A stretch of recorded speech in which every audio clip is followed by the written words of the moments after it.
नमस्कार. आज बघूयात कार्तिक पौर्णिमेला कार्तिक स्वामी यांच्या दर्शनाचा योग यंदा दिनांक 15 नोव्हेंबर 2024 कार्तिक पौर्णिमा वार शुक्रवार रोजी रात्री 9:55 ते मध्यरात्री उजाडता 16 तारखेला उजाडता शनिवार 2:58 पहाटे पर्यंत आहे.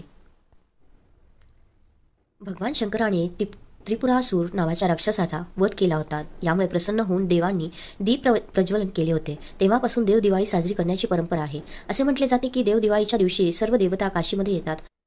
कार्तिक पौर्णिमेचा दिवस देवी लक्ष्मीचा आशीर्वाद मिळवण्यासाठी अत्यंत शुभ मानला जातो. त्यामुळे विष्णू सहस्त्रनाम आणि लक्ष्मी स्तोत्राचे पठण करावे. इच्छित मनोकामना पूर्ण होण्यास मदत होते. दीपदान करावे.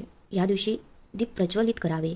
याला खूप महत्त्व आहे. या दिवशी कार्तिक स्वामी पौर्णिमेला त्रिपुरारी पौर्णिमा असेही म्हणतात.